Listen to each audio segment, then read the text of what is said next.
Assalamualaikum warahmatullahi wabarakatuh. Saya mohon maaf Ustadz Adi, selamat datang di Bengkulu. Saya maafkan. Teman saya di Mahabas Jin. Ya. Ada pertanyaan saya yang penting sebetulnya bagi kawan-kawan dokter semua. Karena ini kita tidak bisa lepas dari sini sebetulnya. Pertama, mungkin masalah riba ya. Sebentar, Karena sebentar. Ada berapa pertanyaan? Pertama? Dua. Satu, riba. Karena ini kan menyangkut nanti dengan apa yang kita makan. Nah, masalahnya sekarang hampir seluruh dokter mungkin tidak ada dokter yang tidak punya rekening bank konvensional. Nah, bagaimana ini mengantisipasinya? Yang kedua, kemudian juga kita juga melakukan pemeriksaan pada pasien itu ada lawan jenis. Bagaimana pendapat Ustadz Adi? Itu aja. Terima kasih. Assalamualaikum warahmatullahi wabarakatuh. Assalamualaikum warahmatullahi wabarakatuh. Begini, saya mulai dari yang kedua dulu ya. Yang kedua. Jadi ada titik-titik hukum di dalam fikih yang sumbernya di Al-Quran, juga dalam hadis, yang titik itu disebut dengan mustasnayat, sesuatu pengecualian kekhususan dalam aspek yang sifatnya darurat. Misal, jangankan profesi dokter, profesi apapun, ketika dia menunaikan haji atau umrah, bukankah dia bertawaf? Ya, saat tawaf itu kan dia bersentuhan tuh dengan lawan jenis. Ya, ada perempuan, ada laki-laki dan sebagainya kan? Ya kadang-kadang tergeser atau kemudian macam-macam atau terdorong atau bahkan juga tergores atau bersentuhan ya dan sebagainya. Apakah itu membatalkan wudunya? Ulama sepakat sebut tidak. Ya kan? Padahal di luar kondisi itu ketika bersentuhan, mazhab Syafi'i mengatakan batal wudunya. Ya. Itu yang disebut mustasnayat, satu pengecualian tertentu karena memang kondisi fikih menilai itu tidak bisa dihindari demikian adanya. Maka dari itu orang yang saat sedang tawaf itu pun diatur. Ya apa aturannya? Bukan disengajakan pengen menyentuh. Nggak ada niat untuk menyentuh. Begitu mau tawaf misalnya, Bismillahirrahmanirrahim. Lihat di depannya 5 meter, cantik banget tuh perempuan tuh. Putaran kedua, saya bersentuhan dengan dia. Kan nggak batal gitu kan? Begitu subhanallah, walhamdulillah gitu kan? Nah itu batal pasti. Jelas ya? Itu sudah jelas itu hukumnya. Makanya orang-orang tawaf itu tidak dipandang batal karena dia puncak konsentrasi tertingginya sedang dalam suasana khusyuk. Sehingga nggak berpengaruh. Dia nggak peduli mau cantik, mau biasa, mau hitam, mau putih, nggak peduli. Begitu lewat sampingnya itu udah nggak punya fokus. Karena fokusnya hanya dengan Allah. Lihat Ka'bah aja udah nangis. Lihat Ka'bah udah nangis. Cantik itu udah nggak relevan lagi pada saat itu. Ya walaupun cantik katanya relatif, jelek itu mutlak gitu kan. Tapi pada saat itu udah nggak ada pengaruh. Begitu kecuali kalau orang-orang yang memang konsentrasinya bukan untuk tawaf. Tadi niatnya itu sudah nggak bagus. Maka kalau niatnya itu kemudian fokus pada urusan ibadahnya dalam kondisi yang dibenarkan oleh syariat, maka tidak ada hukum haram berlaku pada saat itu karena kondisinya darurat. Itu sifat yang tadinya dilarang menjadi baik. Sama persis dalam kaidah fikih ada yang disebut dengan kias namanya. Kias itu analogi. Dalam aspek analoginya dikaitkan dengan hukum yang sama dalam kejadian yang berbeda, tapi formatnya sama. Apa itu?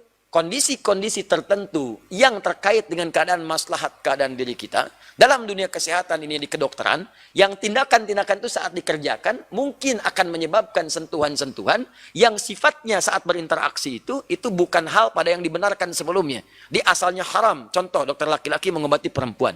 Itu haram.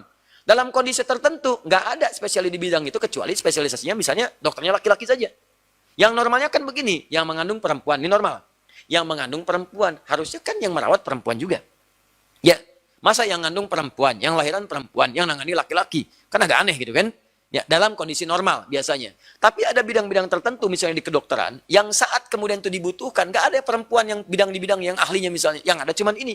Maka itu yang disebutkan dengan kondisi darurat, yang dengan itu memperbolehkan sesuatu yang dilarang. Kaidah fikihnya, ad-daruratu tubihul mahdzurat. Dalam kondisi darurat, maka dibolehkan sesuatu yang terlarang sebelumnya itu. Demi kemaslahatan yang lebih besar.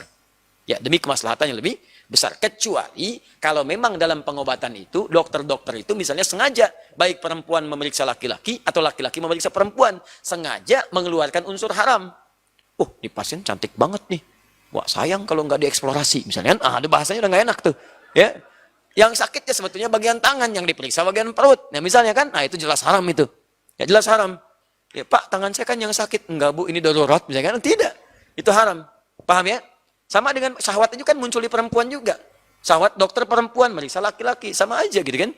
Maka dari sini coba dilihat ad-darurat tubihul mahdzurat. Jadi sesuatu yang haram itu bisa berubah menjadi mubah boleh dalam kondisi yang tertentu saja, tidak dalam kondisi yang umum sifatnya. Jelas sampai sini? Baik. Paling gampangnya ginilah, babi apa hukumnya? Haram kan? Bagi kita muslim haram. Bahkan di Kristen juga haram. Nggak boleh makan babi di Kristen juga. Ya, jadi kalau ada teman-teman yang misalnya Nasrani, ya dibaca kitabnya, di Bible, itu haram hukumnya, ada turunannya. Ya, kita nggak usah bahas itulah ya. Itu kan di ranah yang lain. Jadi saya pulang-pulang jadi tersangka gitu kan. Itu simpan aja. Tapi kita bisa share dengan pengetahuan. Nah, gini, babi itu jelas hukumnya haram. Dalam kondisi tertentu, Anda misalnya sedang tugas ke Cina. Jauh ke pedalaman. Tiba-tiba nggak ada makanan yang lain yang halal. Ayam nggak ada, kambing nggak ada, dan sebagainya. Kondisi darurat, udah 3 hari nggak makan. Yang ada cuma babi. Pertanyaan saya, boleh nggak makan babi? Tidak, babi besar begitu bagaimana boleh dimakan? Yang boleh makan bagian dari daging babi. Ya, sembelih dulu, potong dulu, masak dulu, baru makan. Dan itu bukan mengenyangkan, tapi menghilangkan lapar yang darurat saat itu. Laparnya yang darurat. Ya, bukan menikmati babinya, cuman itu dimakan untuk menghilangkan kondisi laparnya. Jelas ya? Dan jangan ada kesan-kesan menikmati, begitu dimakan enak juga nih, kenapa haram ya misalnya kan? Nah, itu yang nggak boleh. Paham ya? Nah, tapi kalau Anda sudah tinggalkan daerah itu, keluar dari zona itu, masuk zona aman. Ya, babi ada, tapi ayam ada. Ya, maka tinggalkan babinya. Sekarang yang dimakan apa? Bukan ayam besar begitu, ya daging ayam. Ya, ayam sembelih dulu, ya kan? Baik, ayam kalau nggak disembelih hukumnya haram. Jadi kalau kemudian sudah disembelih baru dimasak dulu, masak ya dengan baik, baru kemudian dikonsumsi. Itu pendekatan yang pertama. Satu, kaidah riba itu kaidah yang sangat panjang sekali. Turunan-turunannya ada mutlak, selesai, tanpa daya tawar di situ. Apa diantaranya? Buka Quran surah ke misal 2 Al-Baqarah ayat 1, ayat 275, ayat 275 sampai ayat ke 278. Ya, paling kanan dari atas sampai dengan ke bawah sedikit. Ya? Baik. Alladzina yaquluna riba la yaqumuna illa kama yaqumul ladzina illa kama yatakhabbathu syaitanu minal mas. Orang-orang yang makan riba itu alladzina yaquluna riba la yaqumuna, ya. Orang-orang yang makan riba itu tidak akan bisa berdiri tegak hidupnya illa kama yaqumul ladzi yatakhabbathu syaitanu minal mas, kecuali seperti orang yang kerasukan setan. Ya. Maksudnya hidupnya nggak akan tenang. Ya, makan riba itu nggak akan tenang hidupnya, nggak nyaman, nggak tenang, gelisah, terus disibukkan oleh dunia, kejar lagi, macam-macam lagi dan sebagainya. Ya, kemudian yang paling menarik adalah kata Allah begini, yamhaqullahu riba wa yurbis shadaqat. Kalau ada orang beriba, maka saya akan hancurkan semua yang didapatkan dari situ. Awas, hati-hati ya, jangan main-main. Saya akan hancurkan semua yang didapatkan dari situ. Rasanya dapat banyak harta, tapi harta itu tidak membawa keberkahan. Berkah itu artinya ziyadatul khair, bertambah nilai kebaikannya. Jadi didapatkan tapi nggak ada nilai kebaikan, nggak ada manfaat. Coba lihat orang kampung dapatnya cuma 100 ribu, 100 ribu, tapi hebat. Bisa didik anaknya, jadi kiai, jadi profesor, jadi macam-macam. Ada orang hebat makan riba. Apa yang terjadi? Terjangkit narkoba, senang dengan tawuran, macam-macam dan sebagainya. Pasti ada yang salah. Pasti ada yang keliru. Coba dicek lagi keseluruhannya. Ini contoh kecil saja, walaupun tidak semua anak yang tawuran itu terlibat, misalnya dalam riba tidak juga. Mungkin ada faktor-faktor lain, tapi salah satunya demikian. Tapi Allah berjanji, wa yurbis shadaqat. Semua jenis kebaikan kalau dikerjakan, Allah akan lipat gandakan, Allah kembangkan. Bagaimana caranya? Wa ahallallahu al-bai'a wa harramar riba. Allah halalkan semua jenis jual beli. Jasa yang benar, transaksi yang bagus, ya. Tapi kemudian Allah haramkan riba. Nah, keharaman ini sifatnya mutlak. Di semua jenis turunan-turunan yang sifatnya riba itu diharamkan. Kapan haram mutlak ini kemudian bergeser menjadi keringanan untuk menjadi solusi karena belum dapat solusi yang lain. Maka di situ ada jembatan dan sepakat ulama fikih di sini. Dalam kondisi-kondisi tidak ada obat yang sempurna, tidak ada solusi yang nyata dari ketentuan syariat secara komprehensif, yang tidak ada jembatan untuk bisa menyampaikan ke sana kecuali ada bagian dari itu, maka kaidah mengatakan, kaidahnya dalam fikih mengatakan, Anda kalau tidak bisa meninggalkan semuanya, maka jadikan itu jembatan untuk mencari solusi yang lebih baik di kemudian hari. Contoh, paling gampang, bank konvensional. Sepakat di konvensional ada riba. Selesai. Ya kan? Nah sekarang ada solusinya. Apa itu? Bank syariah misalnya. Tapi ada proses-proses tertentu yang bank syariah nggak bisa cover misalnya. Ada bagian tertentu bank syariah nggak bisa cover nih. Yang bisa covernya bank konvensional misalnya. Maka Anda boleh gunakan bank konvensional ini untuk mengcover itu sebagai solusi sementara. untuk menemukan solusi yang komprehensif di bagian syariahnya. Begitu syariah sudah memiliki yang komprehensif, maka tinggalkan konvensionalnya, ambil syariahnya. Itu ulama fikih sepakat dengan itu semua. Ya, contoh misalnya, Anda gunakan bank konvensional di luar dunia kedokteran untuk transaksi. Karena ada yang nggak bisa di-cover oleh bank syariah misalnya. Anda keluar negeri, ini bank syariah belum bisa cover, yang bisa cover bank konvensional.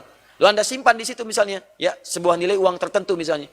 Nah, Anda boleh simpan di situ, gunakan perangkatnya, tapi jangan ambil kemudian bagian dari bunganya. Begitu ada kemudian benefit dari bunga itu, Anda berikan kemudian untuk maslahat-maslahat umum, untuk jalan, untuk macam-macam dan sebagainya. Karena niat Anda untuk menggunakan itu sebagai fasilitas yang memudahkan, sepanjang bank syariah belum punya solusi itu. Ya, tapi kalau sudah punya solusinya, maka tinggalkan yang konvensionalnya, ambil yang syariahnya. Itu sepakat kemudian dan digunakan juga di dunia-dunia yang islami. Karena sekarang kondisi terbesarnya adalah, maaf ya, moneter fund-nya kan secara internasional itu belum ada yang syariah spesifik. Ya, dikuasai oleh Bank Dunia. Bank Dunia kan siapa yang pegang? Sampai turunan ke bawahnya, sampai ke sukunya, sampai dan seterusnya gitu kan. Kita paham semua. Makanya sekarang orang Islam itu mesti bangkit.